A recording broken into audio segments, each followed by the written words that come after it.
Welcome to Pastor Andrew's Inspirations. If you enjoy these videos, please click on the red subscribe button below and the bell for more. Welcome to our online church, a congregation made up of many from around the world. No offering is necessary. Subscribing and watching videos will keep us alive under God's watchful eyes. Today we will be learning part 7 of 8 in our series on biblical names, starting with E. Esther. Esther is described in all versions of the Book of Esther as the Jewish queen of a Persian king, Ahasuerus. In the narrative, Ahasuerus seeks a new wife after his queen Vashti refuses to obey him, and Esther is chosen for her beauty. The king's chief advisor, Haman, is offended by Esther's cousin and guardian, Mordecai, and gets permission from the king to have all the Jews in the kingdom killed. Esther foils the plan and wins permission from the king for the Jews to kill their enemies, and they do so. Her story provides a traditional background for Purim, which is celebrated on the date given in the story for when Haman's order was to go into effect, which is the same day that the Jews killed their enemies after the plan was reversed. In the narrative, King Ahasuerus is drunk at a celebration of the 3rd year of his reign, and orders his queen Vashti to appear before him and his guests wearing the royal crown to display her beauty. When she refuses to appear, he has her banished and seeks a new queen. Beautiful maidens gather together at the harem in the citadel of Susa under the authority of the eunuch Haggai. Esther, cousin of Mordecai, was a member of the Jewish community in the exilic period, who claimed as an ancestor Kish, a Benjamite who had been taken from Jerusalem into captivity. She was the orphan daughter of Mordecai's uncle, another Benjamite named Abihail. Upon the king's orders, Esther is taken to the palace, where Haggai prepares her to meet the king. Even as she advances to the highest position of the harem, perfumed with myrrh and allocated certain foods and servants, she is under strict instructions from Mordecai, who meets with her each day to conceal her Jewish origins. The king falls in love with her and makes her his queen. Following Esther's coronation, Mordecai learns of an assassination plot by Bigthan and Teresh to kill King Ahasuerus. Mordecai tells Esther, who tells the king in the name of Mordecai, and he is saved. This act of great service to the king is recorded in the annals of the kingdom. After Mordecai saves the king's life, Haman the Agagite is made Ahasuerus' highest advisor, and orders that everyone bow down to him. When Mordecai, who had stationed himself in the street to advise Esther, refuses to bow to him, Haman pays King Ahasuerus 10,000 silver talents for the right to exterminate all of the Jews in Ahasuerus' kingdom. Haman casts lots, Purim, using supernatural means, and sees that the 13th day of the month of Adar is a fortuitous day for the genocide. Using the seal of the king, in the name of the king, Haman sends an order to the provinces of the kingdom to allow the extermination of Jews on the 13th of Adar. When Mordecai learns of this, he tells Esther to reveal to the king that she is Jewish and asks that he repeal the order. Esther hesitates, saying that she could be put to death if she goes to the king without being summoned. Nevertheless, Mordecai urges her to try. Esther asks that the entire Jewish community fast and pray for 3 days before she goes to see the king. Mordecai agrees. On the 3rd day, Esther goes to the courtyard in front of the king's palace, and she is welcomed by the king, who stretches out his scepter for her to touch, and offers her anything she wants, up to half of the kingdom. Esther invites the king and Haman to a banquet she has prepared for the next day. She tells the king she will reveal her request at the banquet. During the banquet, the king repeats his offer again, whereupon Esther invites both the king and Haman to a banquet she is making on the following day as well. Seeing that he is in favor with the king and queen, Haman takes counsel from his wife and friends to build a gallows upon which to hang Mordecai, and he is in their good favors. He believes he will be granted his wish to hang Mordecai the very next day.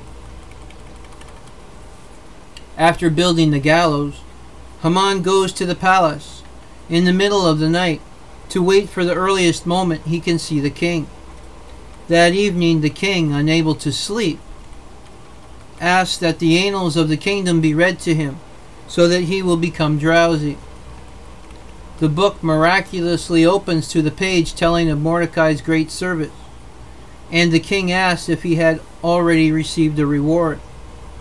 When his attendants answer in the negative, Ahasuerus is suddenly distracted and demands to know who is standing in the palace courtyard in the middle of the night.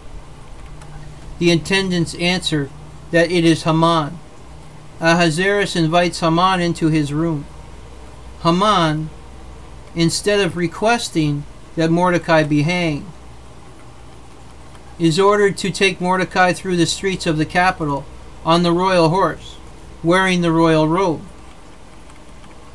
Haman is also instructed to yell, "This is what shall be done to the man whom the king wishes to honor." After spending the entire day honoring Mordecai, Haman rushes to Esther's second banquet, where Ahasuerus is already waiting. Ahasuerus repeats his offer to Esther of anything up to half of the kingdom. Esther tells Ahasuerus that while she appreciates the offer, she must put before him a more basic issue. She expels that there is a person plotting to kill her and her entire people, and that this person's intentions are to harm the king and the kingdom. When Ahasuerus asks who this person is, Esther points to Haman and names him. Upon hearing this, an enraged Ahasuerus goes out to the garden to calm down and consider the situation. While Ahasuerus is in the garden, Haman throws himself at Esther's feet, asking for mercy. Upon returning from the garden, the king is further enraged, as it was the custom to eat on reclining couches. It appears to the king as if Haman is attacking Esther. He orders Haman to be removed from his sight. While Haman is being led out, Harvona, a civil servant, tells the king that Haman had built a gallows for Mordecai, who had saved the king's life. In response, the king says, "Hang him, Haman, on it." After Haman is put to death, Ahasuerus gives Haman's estate to Esther. Esther tells the king about Mordecai being her relative, and the king makes Mordecai his advisor. When Esther asks the king to revoke the order exterminating the Jews, the king is initially hesitant, saying that an order issued by the king cannot be repealed.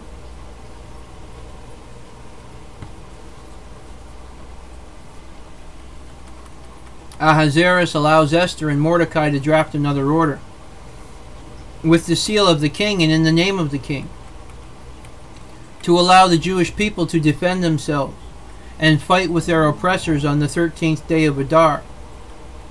On the 13th day of Adar, the same day that Haman has set for them to be killed, the Jews defend themselves in all parts of the kingdom and rest on the 14th day of Adar. The 14th day of Adar is celebrated with the giving of charity, exchanging foodstuffs and feasting. In Susa, the Jews of the capital were given another day to kill their oppressors. They rested and celebrated on the 15th day of Adar, again giving charity, exchanging foodstuffs and feasting as well. Etam. Etam is mentioned in 1 Chronicles chapter 4 as a descendant of Judah, likely a son of Hur. Etam is the father of Jezreel, Ishma, Idbash, and their sister Hazelelponi. Ethan. Ethan, the Ezrahite, is mentioned in the Hebrew Bible. Ethan was a singer at King David's court, well known for his wisdom. He authored Psalms 89. This psalm is entitled Amashil, or Contemplation of Ethan the Ezrahite. Baptist preacher Charles Spurgeon theorized that this was the same person as Jeduthun. Theologian John Gill refers to the Jewish tradition which identifies Ethan and Abraham, Haman with Moses, and Chalcol with Joseph. Ethan means strong and optimistic, solid and enduring, permanent. The name Ethan appears 8 times in the Hebrew Bible. He was a standard of wisdom to whom King Solomon is compared favorably. Called there Ethan the Ezrahite, to whom the title of Psalm 89 ascribes the authorship of that poem. A son of Kishiah, of the Merarite branch of Levites, and also with Haman and Asaph, placed by King David over the service of song in 1 Chronicles chapter 6 and 15, an ancestor of Asaph, of the Gershonite branch of the Levites. Ethbal. Ithbal was a king of Tyre, who founded a new dynasty. During his reign, Tyre expanded its power on the mainland, making all of Phoenicia its territory as far north as Beirut, including Sidon, and even a part of the island of Cyprus. At the same time, Tyre also built new overseas colonies: Botris, now Betrun, near Bablos or Byblos, and Azza in Libya. The previous king Pheles was slain by Ithobalus, the priest of Astarte, who reigned 32 years and lived 68 years. He was succeeded by his son Baalezar II. 825 BC is the date of Ditto's flight from her brother Pygmalion, after which she founded the city of Carthage in 814 BC. Ithbal held close diplomatic contacts with King Ahab of Israel. 1 Kings chapter 16 relates that his daughter Jezebel married Ahab, 874 to 853 BC. And Phoenician influence in Samaria and the other Israelite cities was extensive. In the 1 Kings passage, Ithbal is labeled king of the Sidonians. At this time, Tyre and Sidon were consolidated into one kingdom. Ethne. Ethne, the son of Ashur, the father of Tekoa, is a figure who appears in a genealogy of the tribe of Judah in 1 Chronicles chapter 4. He may be included in the genealogy to represent Ethne, a Judahite city mentioned in Joshua chapter 15. Ethne. In the Hebrew Bible, Ethne was an ancestor of Asaph, of the Gershonite branch of the Levites. David assigned him to the music ministry of the Lord's house in 1 Chronicles chapter 6. He is also referred to as Jethro. Eubulus. Eubulus was an associate of Paul the Apostle, who greeted St. Timothy in 2 Timothy chapter 4. Eutychus. Eutychus was a young man of Troas, tended to by St. Paul. Eutychus fell asleep due to the long nature of the discourse Paul was giving, fell from a window out of the 3-story building and died. Paul then embraced him, insisting that he was not dead, and they carried him back upstairs alive. Those gathered then had a meal and a long talk, which lasted until dawn. This is related in the New Testament book of the Acts of the Apostles, chapter 20, though some do not believe that Eutychus died. The name Eutychus means fortunate. The story of Eutychus may be based on the story of Elpenor in the Odyssey. Eve. Eve is a figure in the book of Genesis in the Hebrew Bible. According to the origin story of the Abrahamic religions, she was the first woman, yet some debate within Judaism has also given that position to Lilith. Eve is known also as Adam's wife. According to the 2nd chapter of Genesis, Eve was created by God by taking her from the rib of Adam to be Adam's companion. Adam is charged with guarding and keeping the garden before her creation. She is not present when God commands Adam not to eat the forbidden fruit, although it is clear that she was aware of the command.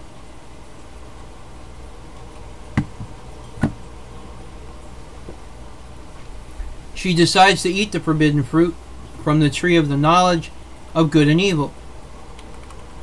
After she hears the serpent's argument that it would not kill her, but bring her benefits, she shares the fruit with Adam, and before they could eat of the tree of life, they are expelled from the Garden of Eden. Christian churches differ on how they view both Adam and Eve's disobedience to God, often called the fall of man, and to the consequences that those actions had on the rest of humanity. Along with Adam, the Catholic Church, by ancient tradition, recognizes Eve as a saint, and the traditional liturgical feast of Saints Adam and Eve has been celebrated on the 24th of December since the Middle Ages in many European nations, including Estonia, Germany, Hungary, Lithuania, and the Scandinavian nations. In Genesis chapter 2, the woman is created to be Ezer Kenegdo, a term that is notably difficult to translate to the man. Kenegdo means alongside, opposite, a counterpart to him, and Ezer means active intervention on behalf of the other person. The woman is called Aisha, with an explanation that this is because she was taken from Ish, meaning man. The two words are not in fact connected. Later, after the story of the garden is complete, she will be given a name, Hawa, or Eve. This means living in Hebrew. from a root that can also mean snake. A long-standing exegetical tradition holds that the use of a rib from the man's side emphasizes that both man and woman have equal dignity. For woman was created from the same material as man, shaped and given life by the same processes. In fact, the word traditionally translated rib in English can also mean side, chamber, or beam. Rib is a pun in Sumerian, as the word tie means both rib and life. God created Eve from one of his ribs. The term can mean curve, limp, adversity, and side. The traditional reading has been questioned recently by feminist theologians who suggest it should instead be rendered as side, supporting the idea that woman is man's equal and not his subordinate. Such a reading shares elements in common with Aristophanes' story of the origin of love and the separation of the sexes in Plato's Symposium. A recent suggestion, based upon observations that men and women have the same number of ribs, speculates that the bone was the baculum, a small structure found in the genitalia of many mammals, but not in humans. Eve is found in Genesis 3, expulsion from Eden narrative, which is characterized as a parable in the wisdom tradition. This narrative portion is attributed to Yahwist by the documentary hypothesis due to the use of Yahweh. In the expulsion from Eden narrative, a dialogue is exchanged between a legged serpent and the woman. The serpent is identified as an animal that was made by Yahweh among the beasts of the field. The woman is willing to talk to the serpent and respond to the creature's cynicism by repeating Yahweh's prohibition. The serpent directly disputes Yahweh's command. Adam and the woman sin. Yahweh questions Adam, who blames the woman. Yahweh then challenges the woman to explain herself, who blames the serpent, who is cursed to crawl on his belly, so losing his limbs. Adam, Eve, and the female serpent at the entrance to the Notre Dame Cathedral in Paris, France, is the portrayal of the image of the serpent as a mirror of Eve. This was common in earlier iconography as a result of the identification of women as the source of human original sin. Divine pronouncement of 3 judgments are then laid against all culprits. A judgment oracle, and the nature of the crime is first laid upon the serpent, then the woman, and finally Adam. After the serpent is cursed by Yahweh, the woman receives a penalty that impacts 2 primary roles: childbearing and her subservient relationship to her husband. Adam's penalty then follows. The reaction of Adam, the naming of Eve, and Yahweh making skin garments are described in a concise narrative. The garden account ends with an Elohim conversation, determining the couple's expulsion and the execution of that deliberation.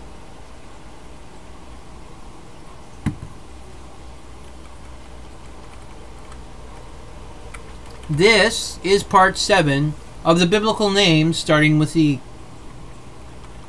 Please stay connected for the final part 8 coming soon.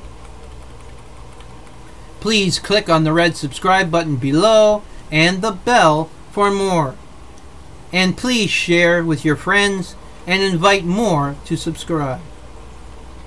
Adonai Nisi, the Lord is our banner. God's blessings be upon us all.